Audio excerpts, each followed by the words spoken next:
All right, welcome back. So I spent the past 2 days videoing getting these hubs and spindles and bearings and everything done.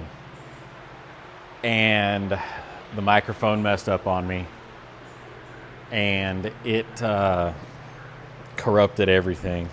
So it's just horrible sound. Something happened. I don't know. Reset the camera, and it appears to be working, but it's 2 days of videoing that just unusable. Even just using the clips themselves, the clips are like weird distorted. Something happened. I think it was in the camera, not actually the microphone. But let me show you what we've got done the past few days. So we've got everything assembled. We've got CVs in, all the bearings and everything packed, everything's lubed up, all the seals are in, all our new parts, all of our new hardware, even our new rotors here on both sides. So yeah, I even did a cool video on making caps for where the wheel speed sensors used to be.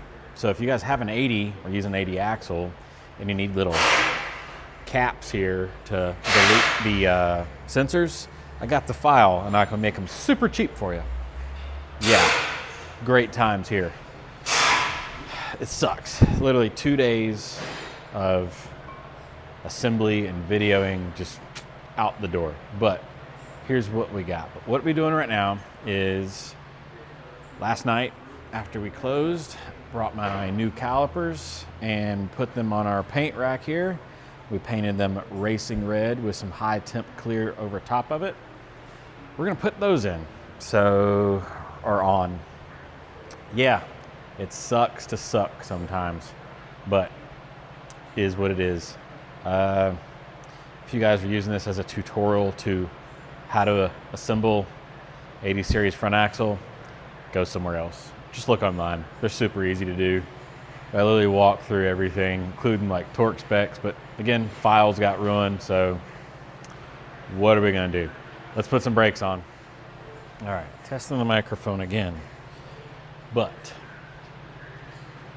what we have here is a dry differential. So we need to put fluid in that. So I believe it is a 24. I want to say it's a 24. It is a 24. All right. I have never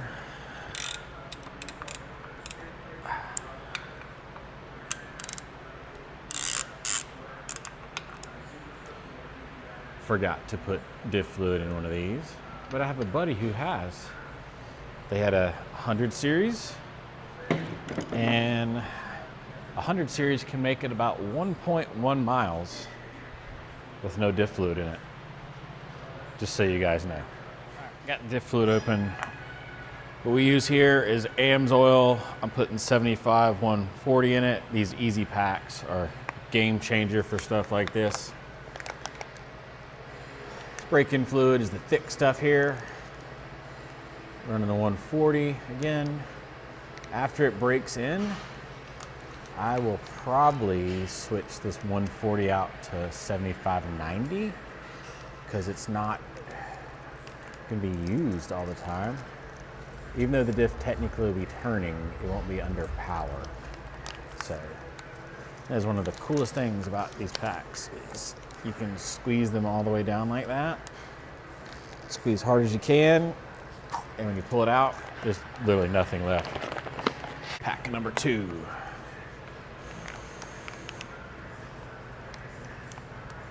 We are AMSOIL dealers, so if you guys need anything, let us know. We don't keep all of the AMSOIL products in stock. We keep the stuff essentially what we use around here, which is a lot of Toyota, a lot of Chevy Colorado, GMC stuff, some oil changes of that kind of stuff. We don't keep the the motorcycle oil, but we can get it. We are sitting at ride height, so always add your diff fluid at ride height. Don't ever have like the axle drooped. Otherwise, it's gonna be either over or under full. Always do it at ride height.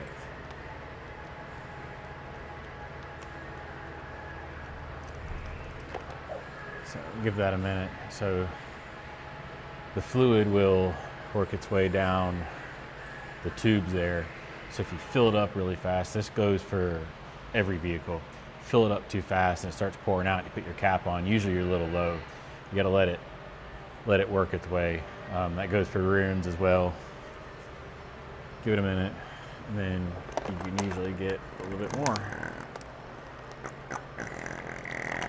Dang, we're 3 into this sucker. Should probably have looked up to see what the capacity says online.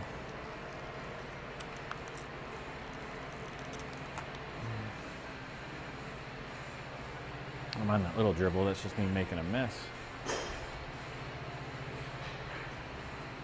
Oh, we're actually right there. It's right at 3. Cool. All right. Put our cap back on.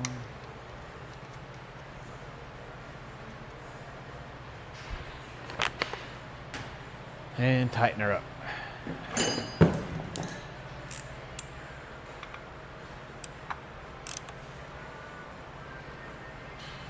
Done. Now we're not forgetting that. All right, so let's get these calipers on. I painted them red last night with some high temp engine paint. A little bit of high temp clear over top of it.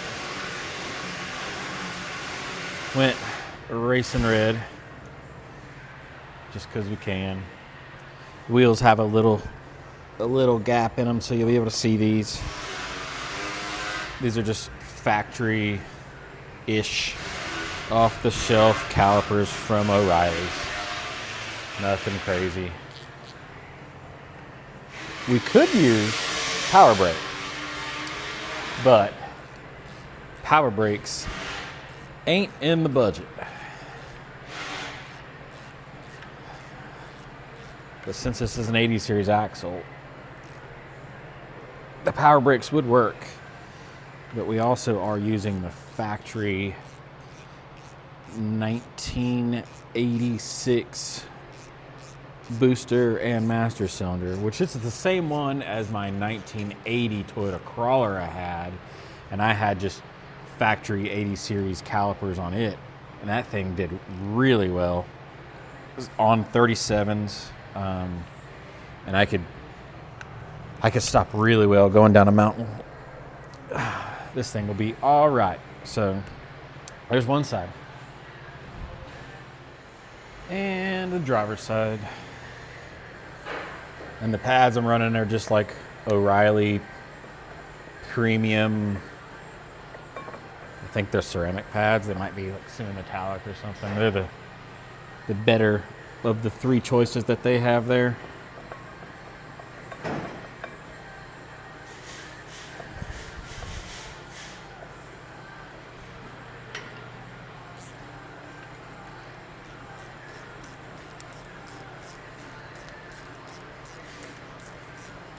The orange and red kind of clash, but little hint of what's going to happen with this thing is when it gets bed lined, it's not going to be one color.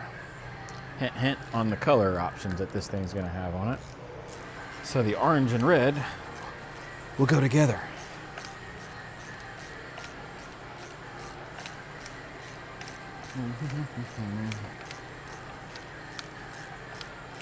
And then one thing I never do is use an impact for brakes, because if you get a false tightening on it, sometimes the impact will clack and you think you're tight. I always, anything brake or safety related, always done by hand.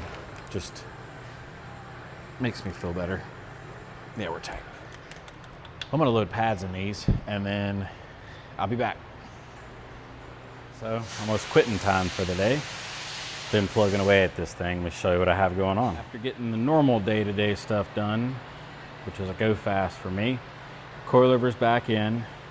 We have bump stops. So I've made pads, bump stop mounts on both sides. And if you'll notice, they are just touching right now. They will collapse about an inch, which is right there, which gets into the factory bump on the coilover here.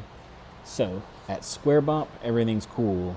At angle bump, we went down an inch like that just to try mitigating the coilovers bottoming them out themselves, because if you think about it, square bump, we're cool. We sacrificed an inch of square up travel. But unless you jump this thing, which I hope Jill and Peyton never do, jump this thing, we're golden. Coilovers never bottom out. We sacrifice an inch. Is what it is, right?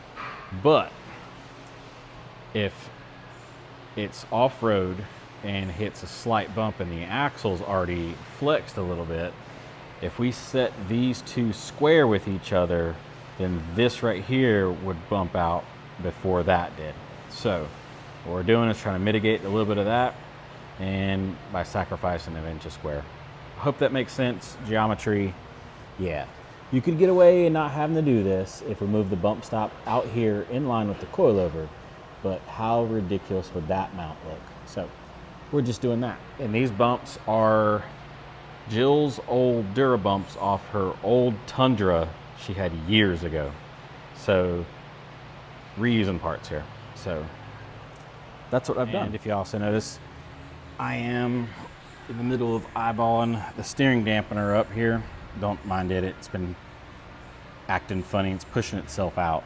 So I'm gonna set this thing to ride height because I want the steering dampener to be square with the world, and we'll make a mount for that, but this part right here is gonna have to go that way over here to be centered in the shaft travel.